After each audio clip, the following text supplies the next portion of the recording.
StudyIQ IAS। अब तैयारी हुई affordable.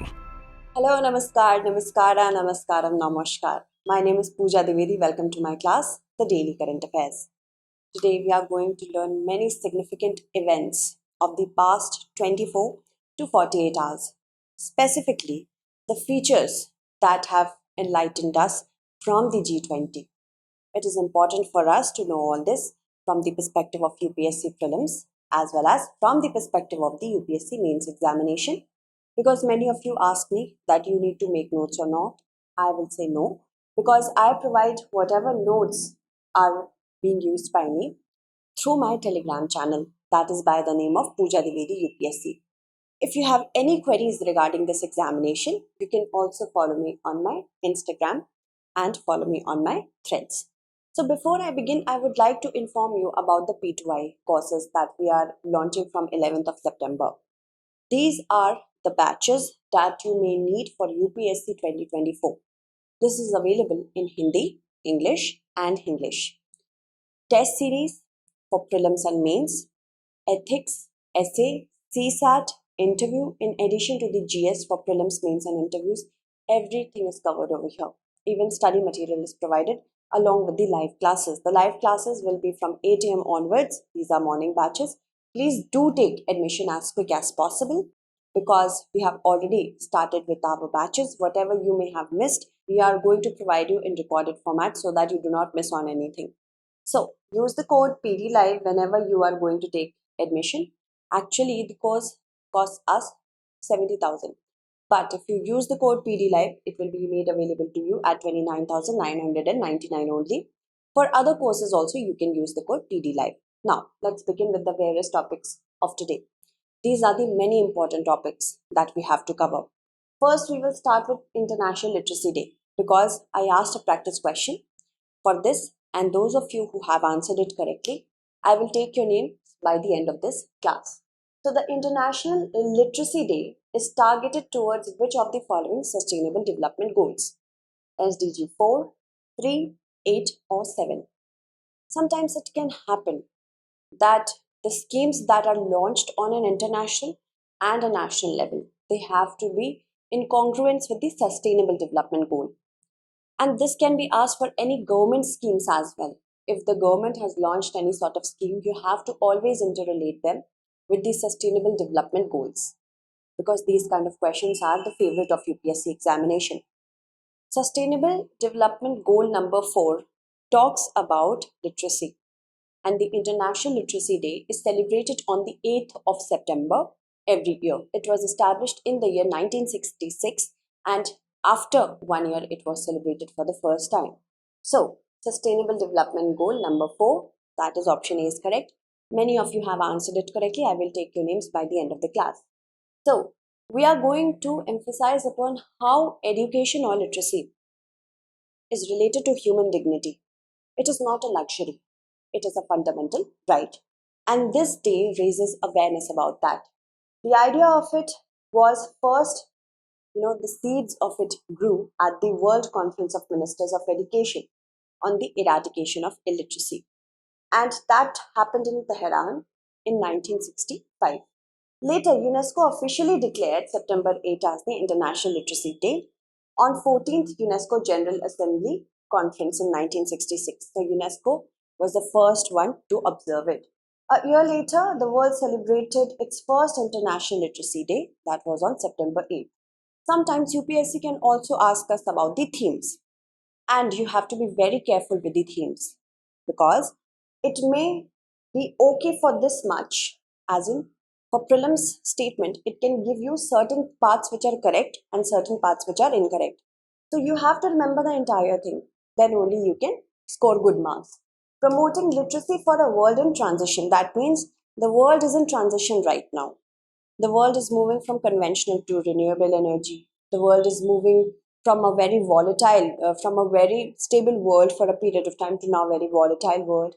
The world is also moving from the general education that we get to artificial intelligence. So promoting literacy for a world in transition, not only the conventional sorts of education is important, but more developed digital information, digital literacy is also important. building the foundation for sustainable and peaceful society. Because Russia Ukraine war and China Taiwan issues are arising so much, that is why peaceful society, sustainable, remember it from the perspective of sustainable development goals. So, sustainable development goal number one is no poverty, second is no hunger. Then we have third, good health and well being. Then fourth is quality education.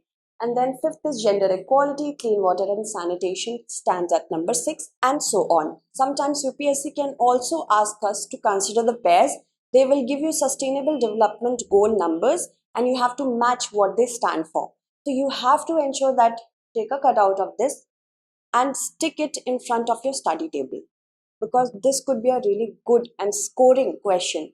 If you do not know it, you may lose it. And in prelims, there is a fight for even 2 marks, 4 marks, 5 marks. So if remember, every question needs to be handled with depth. See, there will be certain questions that will be put by the UPSC in order to fail you. That is how this institute works. So just take care of those things which are in your hands. What is beyond our control, we cannot have anything over that. But what is in our control is understanding the conventional questions that UPSC may ask, being very, up to date with current affairs. And these classes will help you for current affairs a lot and the static part also. So consider the following alternative to the Chinese Belt and Road Initiative, bring in political stability in the Arabian Peninsula, breaks Pakistan's veto over India's overland connectivity to the west, deepen India's strategic engagement with the Arabian Peninsula. So, we have to understand that how many of the above are an advantage of the India, Middle East, Europe green transport corridor. Recently at the G20 summit, India, along with other nations, has outfoxed China's Belt and Road Initiative.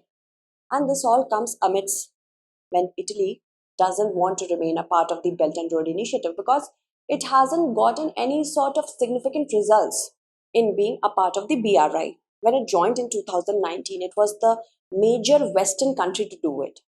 So now the Italians are saying, no, thank you.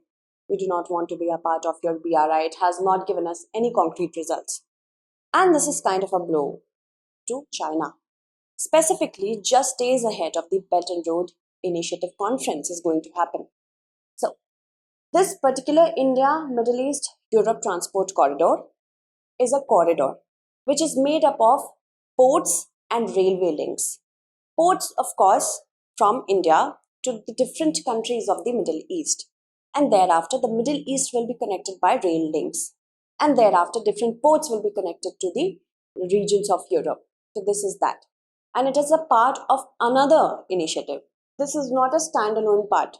As in, this is not a standalone initiative. This is an initiative of the West that was taken. The decision to this was taken at the 48th G7 summit. We will get into all that. But yes, it's an alternative to the Chinese Belt and Road Initiative. We are going to have sustainable loans and we are going to connect with sustainability, not opaqueness. The first is correct. We know that West Asia is in a lot of turmoil lot of the times because the neighbors are not in good terms with each other generally. So when there is an economic vacuum, that means if any country is not economically fulfilled, it will definitely rise to radicalism. It will give rise to radicalism. And it is easy for certain terrorist groups to raise their battalions on the basis of economic vacuum. That is why second is also correct. The political temperatures will be corrected. It will also break Pakistan's veto over India's overland connectivity because Pakistan time and again has not given us connectivity to Afghanistan. Pakistan could have earned so much money by giving us access. But because the army there wants to perpetuate the narrative against India so that it can remain in power, that is why it never will let Pakistan grow economically. So third is also there. And then we have the fourth one, deepen India's strategic engagement with the Arabian Peninsula. Yes. After the British left, we could see that now we do not have any sort of relationship with the Arabian Peninsula when it comes to trade. We know since the Harappan civilization, India had trade relations with the Arabian Peninsula through Dilmun, which is now very acceptable to be Bahrain. And there, India was known as Meluha. So now, India is going back to the old spice route, and this is the modern spice route. So all four are in advantage of the India, Middle East, Europe transport corridor. All four will be the correct answer. See, this is how this particular engagement will look. As you see, from the ports of India, we will be connected to different ports of Saudi Arabia and the UAE. We have bypassed whom? Pakistan. Afghanistan right now is in Taliban's hand. That is why India has not engaged enough. Then we have Iran. Although we have Chabahar port over here, but due to the sanctions of the West, the commercial engagement has been reduced. That is why this area is very important now for India to reach the different areas of Europe and even West Asia itself. So you see, sometimes it can happen that UPSC may ask you questions with respect to ports. I have also given one question on the map based section in my Map Insights class. Do watch that. So Jebel Ali is in UAE, the port. There are many other ports in Saudi Arabia. Haifa port is in Israel. Through that, also we shall be connected with respect to trade to European nations, and many countries are taking part in this. Countries that are a part of it are India, the UAE, Saudi Arabia, European Union, France, Italy, Germany, and the US. It's a rail and shipping corridor. It is a part of, remember, it is a part of the Partnership for Global Infrastructure Investment. It's a collaborative project of the G7, so that whatever trade gap is there, whatever is not trade gap, whatever infrastructure gap is there, there is about $40 trillion of infrastructure gap in the low developing and less developing countries. So we have to fill that need. That is why this particular Partnership for Global Infrastructure Investment has been made. Under it, the European Union is also going to fund it. US is going to fund it. There is a funding procedure for it. So it will be funded as a part of this only. It will enable greater trade among involved countries and energy products. Rail link is there. There is an electricity cable, a hydrogen pipeline, high-speed data cable. It is being touted as a green and digital bridge across continents and civilizations. There are many important takeaways. We have many reasons to be, saying it, that why do we need it. First, it has already been said and always been said, even in New Delhi, that the USA and India, they have only one point of convergence or one point of commonality. That is the Indo-Pacific. India needs the US and US needs the India for Indo-Pacific. But it did not have any sort of commonality for West Asia. Now, with this particular project, we are saying that no, not only the Indo-Pacific, India and the USA, India and the West, specifically the allies of USA and India's allies now, they will be able to coordinate through this project also. The I2U2 forum was established to reiterate that narrative only. The India, Israel, USA, and UAE. I2U2 stands for that. I2 means India and Israel. U2 means UAE and the USA. This forum, so that proper economic projects can take place. Some projects were pushed. Then second, it breaks Pakistan's veto over India's overland connectivity with the West. Pakistan never lets us use its routes, trade routes I'm talking about. So that is why we cannot reach Afghanistan, we cannot reach Central Asia. Here, it is important for India to maintain its relationship with countries such as Afghanistan, Tajikistan, so that it can reach Central Asia. But now for us, we need more connectivity, and that can be made available through this route. That is why Pakistan's veto has been bypassed. I have already told you that with Tehran, India has good relations and we have the Chabahar port over here. But due to the sanctions of the West, the commercial interests of India are at a losing point. That is why this has been shown as an alternative.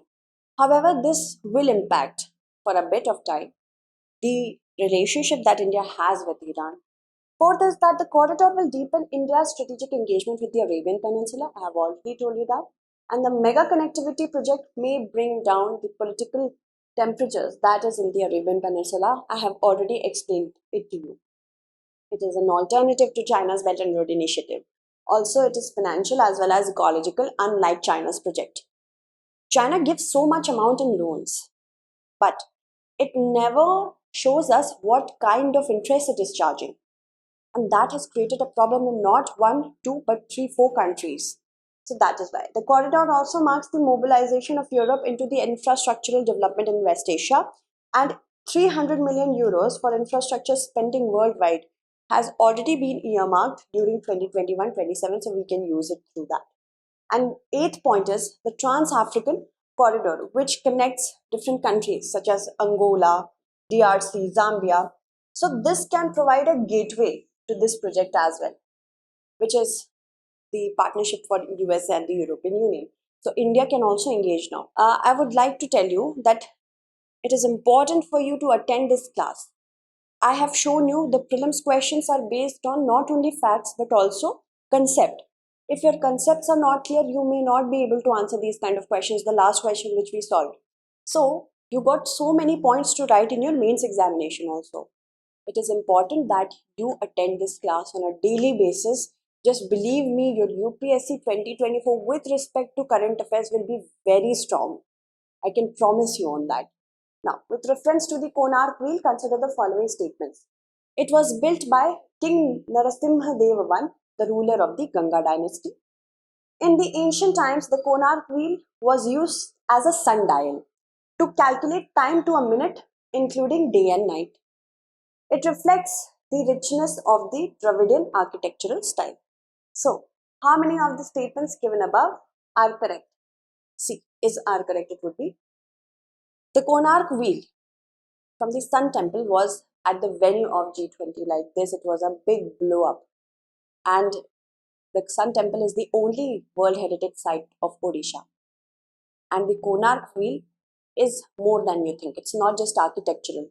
It's more than that. It can also be used as a sundial.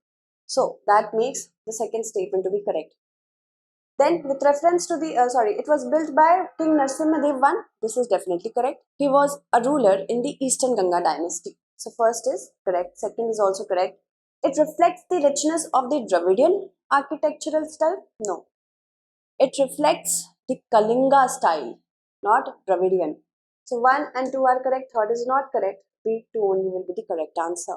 It was built by the King Narasimhadev I of the Eastern Ganga dynasty. Around 1200 artisans were dwelled into this, and they took a good amount of 12 years to build the entire thing.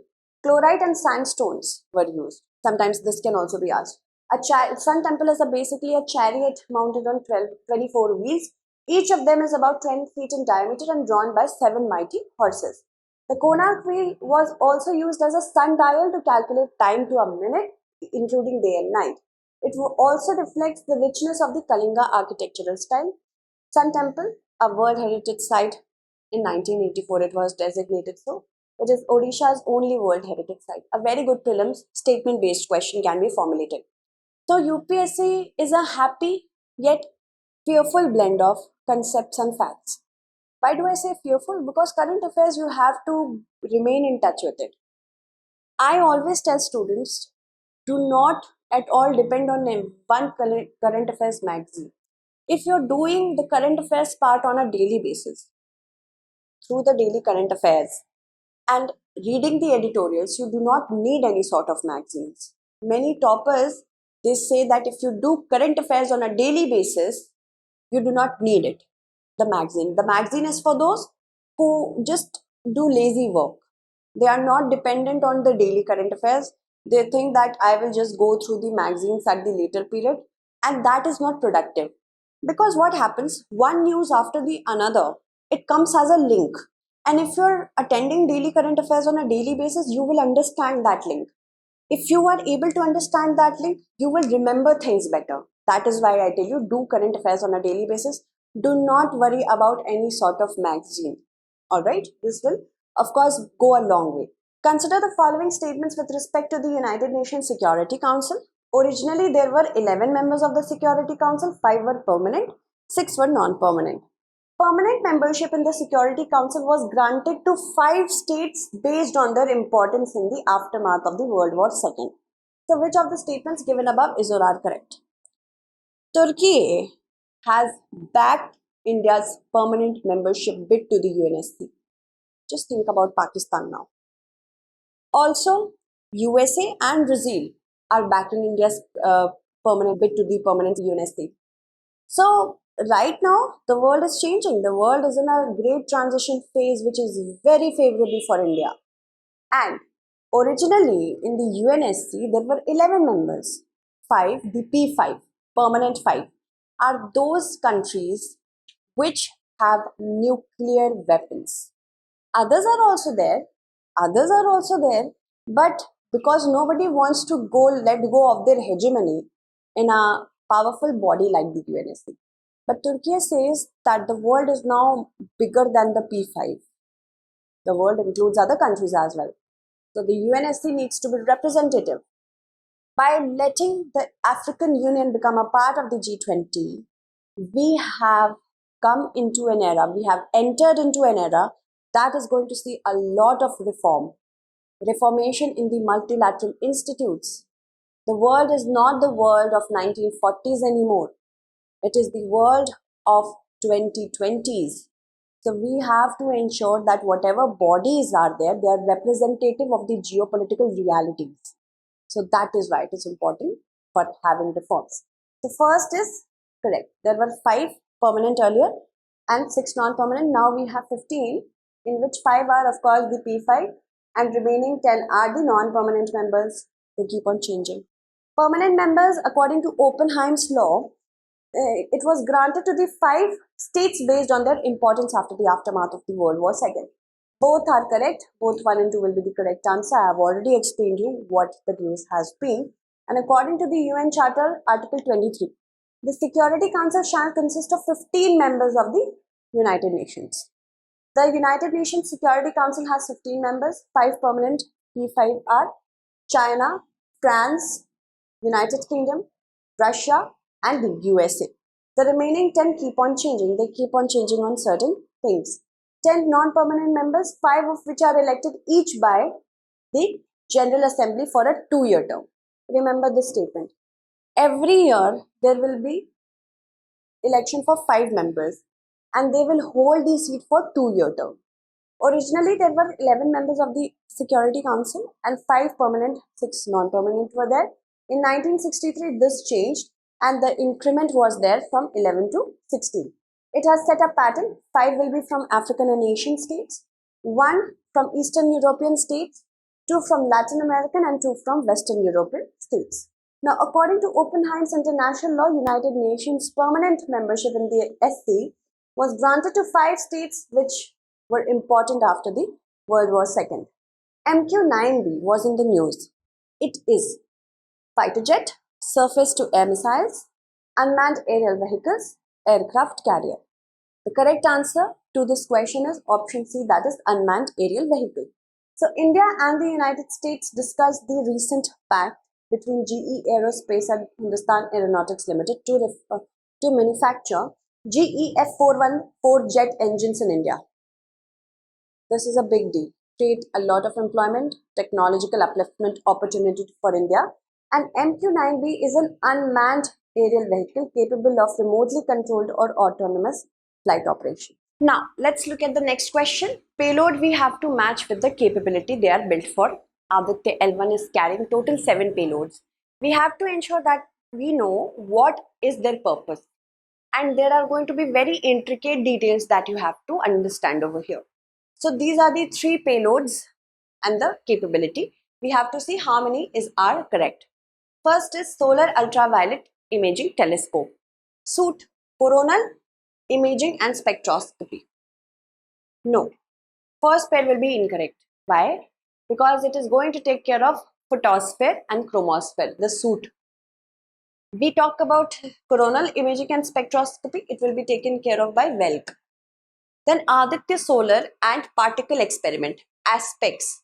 Solar Wind Particle Analyzer. Electrons and heavier ions with detections. We are going to study both protons and electrons. So remember if Aditya or Aspects will do it or not. High energy L1 orbiting X-ray spectrometer, which is hard X-ray spectrometer, sun as a star observation. How many are correct? See, first is not correct. I have told you the reason. Second is a very intelligent guessing one, as not guessing, I wouldn't call it, but an intelligent picking of words. Aspects will take care of protons and not electrons. Okay. Protons is a work of a different payload. And high energy L1 orbiting X-ray spectrometer will take care of hard X-ray, and it will observe in hard X-ray how sun works as a star. First is incorrect, second is also incorrect, only third is correct. Okay, third one only will be the correct answer. There are 7 instruments that are being carried by Aditya L1, which was launched recently, and it is going through continuous orbiting uplifting maneuver. That means the orbit of the Aditya L1 is being raised. It will undergo 5 orbit raising. 3 have already been done. Remaining, it will take time. In 2 weeks, we will see the remaining undergoing of the orbit raising will be done. And then it will cruise its way to the Lagrange one, which is a parking spot between the Earth and the Sun. There are 5 Lagrange points that are created by the gravity pull of the Sun and the Earth. So it will take approximately 4 months from the date of its launch to the date of its reaching to the Lagrange point 1. And it is carrying 7 payloads, out of which 4 will carry remote sensing and 3 will carry in situ observation. So remote sensing, first is WELK. WELK will take care of corona imaging and spectroscopy. SUIT will take care of photosphere and chromosphere imaging broadband. And then we have solar low energy X-ray spectrometer, which will take care of soft X-ray. There is soft X-ray and then there is hard X-ray. Remember these two as well. High energy L1 orbiting X-ray spectrometer will take care of that hard imaging. Soft one will be taken care of solar low energy X-ray spectrometer, that is SOLEX. Okay, then we have the in situ experiment one. Aspects will take care of solar wind particle analyzer proton. There it was written electron. Electron will be taken care of by Papa, that is plasma analyzer package for Aditya. And then we have advanced triaxial high resolution digital magnetometer, which is going to talk about magnetic field. Alright, I hope you understood it. With reference to the incremental cash reserve ratio, consider the following statements. It was introduced by RBI to absorb excess liquidity from the banking system. The amounts impounded under the ICRR would be released in stages and is a temporary measure. So which of the statements given above is or are correct? Cash reserve ratio is a fraction of the total deposits that the banks have to maintain either with themselves or with the central bank in order to ensure that there is not too much liquidity in the system. If there will be too much liquidity in the system, there will be inflation. If I have too much money, I will have more demands. If I have more demands, the supply may not be able to match that, and it will create the inflation issue. So that is why ICRR was introduced when the RBI said that please return 2000 rupee notes back to the bank. And that meant that banks will have a lot of money to give as loans. So the central bank said, no, you have to ensure that you have to keep an amount with yourself as well, so that you do not loan out the entire amount. So it was introduced by the RBI to absorb excess liquidity from the banking system, and it will now be phased out. And second is also because of the first one is correct. So both 1 and 2 will be the correct answer. RBI has announced that it would discontinue the incremental cash reserve ratio in a phased manner. It will release the amounts which the banks have maintained under ICRR in stages, different stages, not all at once. The ICRR was introduced on August 10, 2023 by the RBI to absorb the surplus liquidity which was generated by various factors, including the return of rupees 2000 notes to the banking system. The amounts impounded under this will be released in stages so that the system liquidity is not subjected to sudden shocks and money market fluctuation. It will release the 25% of the funds maintained by the lenders under the ICRR on September 9th. Another 25% of the amount will be maintained under ICRR. It will be released on September 23rd, and the balance 50% will be released on October 7th. Alright, I hope you understood how it worked. Moving on, consider the following: conferences, summits, games. UNESCO Conference 1966, Asian Games 1951, India-Africa Forum 2015, NAM Summit 1993. So how many of the above summits, conferences, games were held in India. Why have I asked you this question? Because any event that has happened in India never matched the magnitude, the importance, and the presence as of the G20 summit. And it could be asked in your preliminary examination. This is important for your mains as well. UNESCO Conference 1956 was hosted by India, not 1966. Remember the years as well. Asian Games 1982 were hosted by India, not 1951. India Africa Forum 2015 was held in India. NAM Summit 1983 was held in India, not 1993. So these three are not correct. Only third is correct. One only will be the correct answer. So I have already told you about this. Commonwealth Games of 2010, India Africa Forum Summit of 2015. This is a practice question for you to answer. Consider the following statements about the ASEAN India Summit. India has invited ASEAN countries to join Coalition for Disaster Management Infrastructure. Timor-Leste participated as in the summit as a new permanent member, and the 20th ASEAN India Summit was held at Manila. So, how many of the statements given above is or are correct? You have to answer it correctly because I have taught you this in one of my DCAs. So, let me take the names of those students who have answered the last question correctly so that you can answer this question as well. Ria, good work, Ria. Mansi, Ria, thank you so much. Komal, Vivek, Piyush, Raj Tiwari, Prabhat, Sagar, Hobo, Mukul, Priyadarshan, Omkar, Ritu, thank you, Ritu. Abhijit, Kadam, I will try to do that for you. Thank you. Utkal, Pragati, my mobile phone. Sandeep, you can text me on my Instagram. I will answer this question. And again, Sandeep, okay, I will answer your question. Manish, Abhishek, thank you, Hira, Simran. Thank you so much for answering the last question. Answer this question as well so that I can take your names. In the upcoming class, let me show you where you have to choose from. Okay, thank you so much. StudyIQ IAS. अब तैयारी हुई affordable.